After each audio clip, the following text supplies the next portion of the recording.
today. Have you ever been going through a really difficult situation and someone says to you, oh, you can look at the positive or try and figure out what the silver lining is?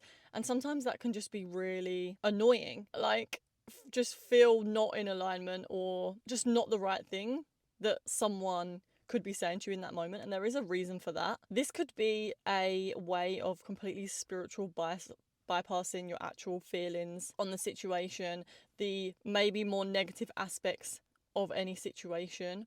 And this is something that I want to be speaking about just so that I can explain to you what my experience is with turning seemingly negative situations into positive ones, or seeing both the negative and the positive in a situation and using both aspects for our growth and our expansion of our consciousness. So I'm just going to jump straight in. There is like 3 kind of parts to this video, and the first thing that I want to say, and my biggest piece of advice when it comes to being in a situation that maybe is not wanted, a situation that might be causing some negative feelings, emotions, resistance, a lot of negative thinking, is to bring yourself into the body and feel what is going on inside of your body. Anytime that we are experiencing negative thinking and we notice that our attention may have been completely taken by all of our thoughts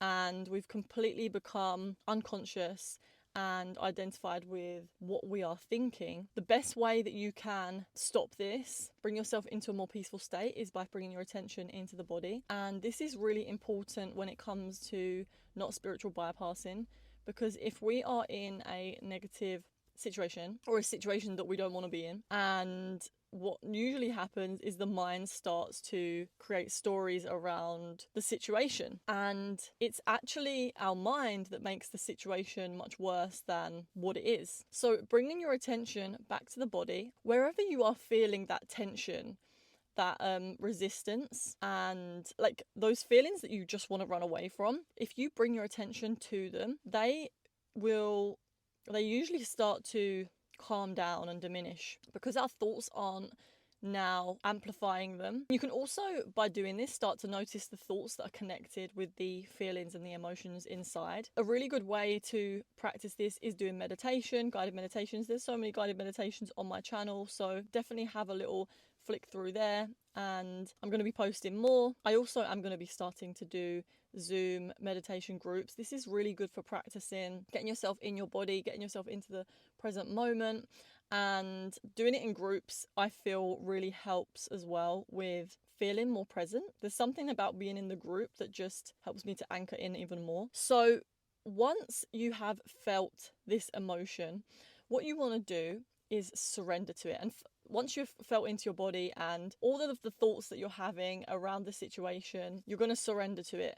And you've probably heard a lot of times in like spiritual traditions or spiritual teachers talking about surrendering. And I was recently going through Eckhart Tolle's books again because I just love his teachings. They're so simple. And one of the things that he mentions is surrendering, and he really explained it. I really listened to this explanation because I didn't quite get it before. But what he basically says is a lot of people, when they hear surrender, they think, and I'm paraphrasing because I don't know word for word what he said, but this is like what I took from it. When people hear surrender, what they think you mean is just accept the situation for what it is and don't do anything about it. But that's not what surrendering is. Surrendering is an inner process. It doesn't mean that you just don't take any action. What it means is that you become super present with what's happening and you accept what's happening, and then you take your next action from there. Instead of taking the action from a place of resistance, stress and overthinking, what you're doing is you're surrendering to the situation. You're not labeling the situation good or bad. You're just accepting what is, and then you're making your next decision from that place. And when we take a decision and make a decision on what action we're going to take from a space of presence and surrender, the next action we take is more likely to be a high quality decision. So I'm going to give you the example that he says in his book. I think it was in The Power of Now. He was talking about if you if you were stuck in the mud and you were to just surrender to the fact that you were stuck in the mud, you wouldn't just say, oh, well, I'm just stuck in the mud now. I surrender to this. This is my life now. This is where I'm going to stay. That's not what you would do. You would surrender to the fact that you're stuck in the mud, and then you would find a way to get out from a place of calm and peaceful consciousness. So you can imagine maybe someone in a state of panic, that they've realized that they're stuck in the mud and they're panicking to get out, and maybe that's not going to help them in that situation. But calming down, surrendering to that what is happening right now is what is, and then they can pick the next best decision from a really conscious and present place. So some of the things that I want to share, I'm just going to share with you a couple of stories that have recently taken place in my life with negative situation. I keep doing this because it's one of those things where it's like, oh, there's no such thing as a negative situation. It's just what our mind perceives the situation to be. It's what we label it to be. But actually every situation has its positives and its negatives, and it's just more about us finding them. One of the most challenging situations that happened in my life is that I have not had an eczema flare up for a while. One of my most viewed videos actually is how I healed my eczema naturally, and recently the eczema flared up even worse than it ever had before, and so I was really, really upset. Because it was really sore, it was all cracking, and at the moment I am working as a cleaner, self-employed, so when I was cleaning, it was really hurting. I didn't want to put gloves on. I didn't even want to put a jumper on. It's really cold here as well. It's like 3 degrees, and I wasn't even really wearing like jumpers because it was just feeling so uncomfortable. And for the first day, I was in like this extreme state of resistance to what was going on. I just felt so low. I was like, I can't work hard doing this. Whilst I was working, my mind was just constantly thinking about how bad this situation was, and how much it wasn't feeling good, and I was just constantly thinking about that. And one of the things that I did was I decided to, also I was listening to Eckhart Tolle around this time, so one of the things he said is when you're in like a situation that is really difficult, is you can ask yourself, how can I use this situation? How can I use this situation to become more present, to become more conscious? So whilst I was cleaning, I really did try to just basically accept what was going on and really feel into the pain that I was having. And this really helped for me to just surrender to what was going on, to the pain, and not just resist the pain. This was so transformative.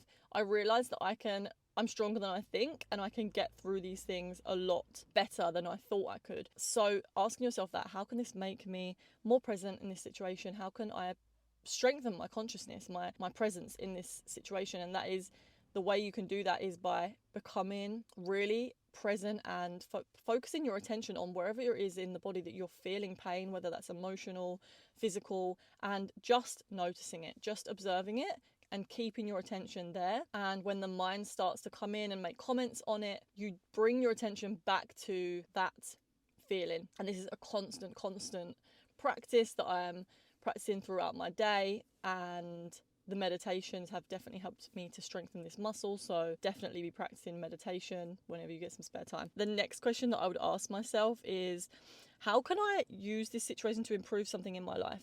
So for me with the eczema, it was really all about asking myself, where in my life am I not in alignment, and how can I get more into alignment? And there was lots of things that came up. And naturally, because I'm out of alignment in these areas of my life, it's because I have some sort of resistance. And I'll give you an example. One of the things is on a more diet basis. I have been wanting to quit caffeine for a while.